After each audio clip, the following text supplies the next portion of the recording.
back end of the roster? Does it, like, at what point is the cutoff for his input? And is he going to be in there for the discussions on how each contract decision affects other contracts?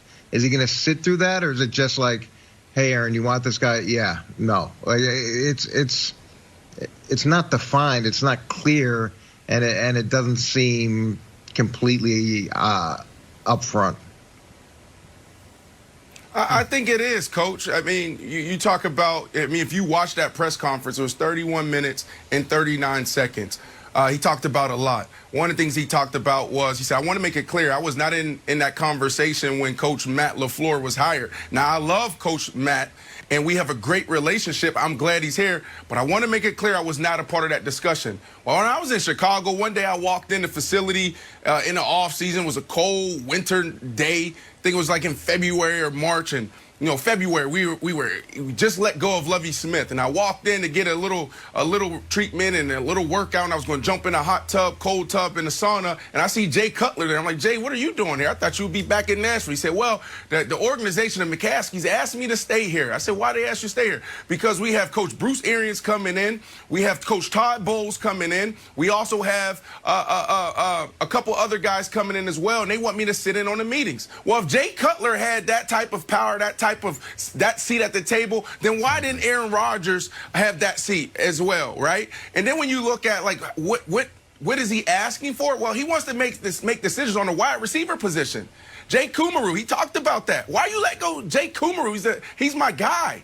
Right? Like, look at our connection. Look, the chemistry and the continuity that was built. And it's not all about who's the fastest, who's the toughest, and who can jump the highest. It's who can get the job done. And it's so much more to that. It's about, are you going to be where you're supposed to be when I need you to be there? There's so many ways to get that done. He also wants to have conversation about Jordy Nelson, James Jones, Randall Cobb, who is now coming back. The offensive line, that's the offensive coordinator. Those are the discussions he wants to be a part of. He doesn't care about the punter. He doesn't care about all those other things. Joy, what we're seeing right now is a shift in what we're calling the player.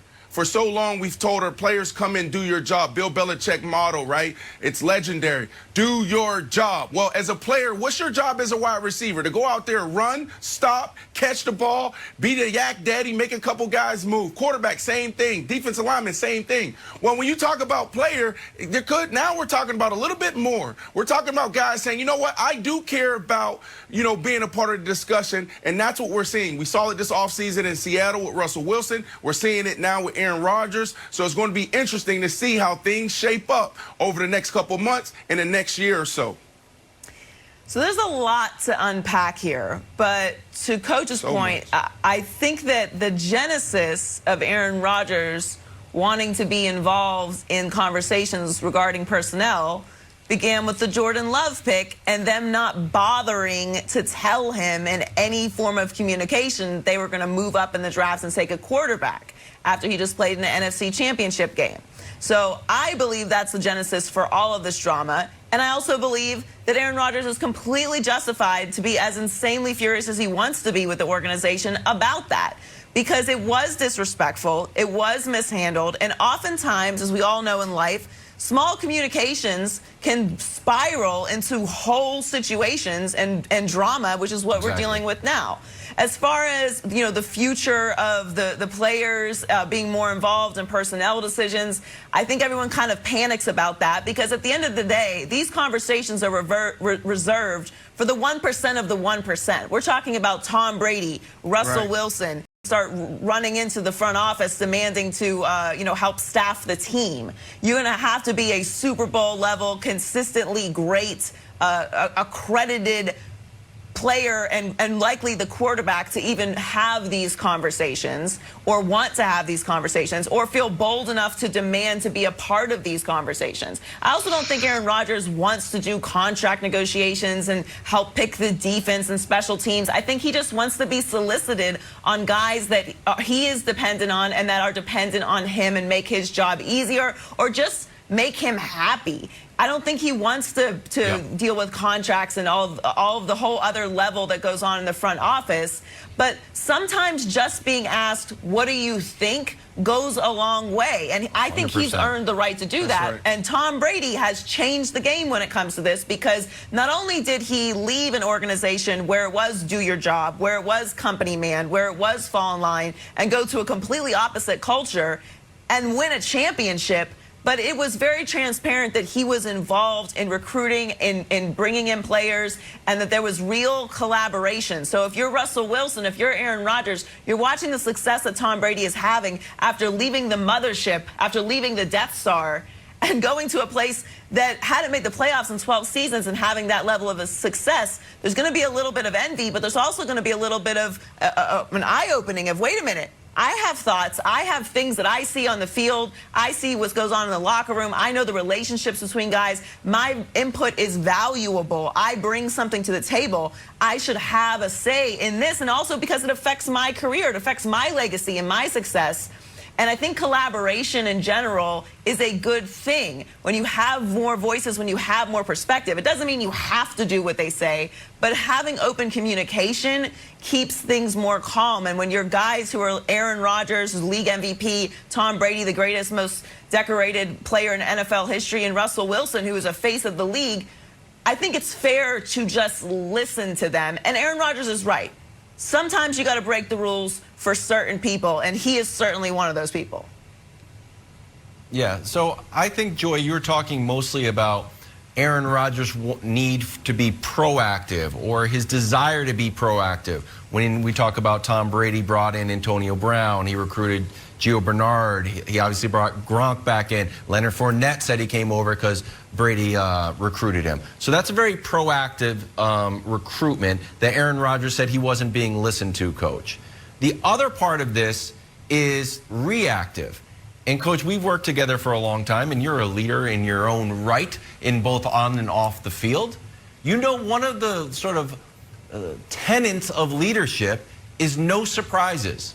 You have a meeting, you got a new team, whether you're a football coach or you're managing a group of orthodontists, and you say, hey guys, no surprises. If we're running low on braces, I want to know about it. I don't want to be doing someone's braces and be like, hold on, there's no braces. No surprises at any point. So Aaron Rodgers mentioned 2 surprises, Jordan Love draft pick and cutting Jake Kumro. To me, that seems like a basic leadership 101. When you move up one level of leadership of like, hey, Kevin, now you're managing people, here's a friendly hint. No surprises. It works. Don't you think that he has a legit gripe that Packers seem to time and time again surprise him with things that like he's caught out of the blue?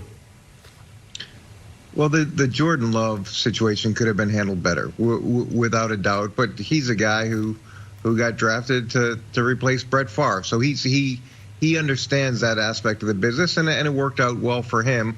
But they could have definitely handled that communication better. In terms of Kumaro, they could have handled that better too, and let him know. That's fine. But when you start talking about personnel decisions, it's not just as easy as, hey, do you want him or do you not want him? There's 53 guys involved. There's the future salary cap. There's the practice squad. There's all these other things. Brandon, would you be okay if your quarterback knew exactly what you made and how your salary worked and how your salary worked in relationship to every other player? Do you think all the players in the locker room are going to be okay if another player is involved in their contract specific stuff? Because in order to have those conversations in a meaningful way, they've got to be put in a context. It's just not, do you want player A or player B? It's, do you want these players? And if you do, the following things happen. So I don't know how many guys would be excited about a player being involved in all their contract details.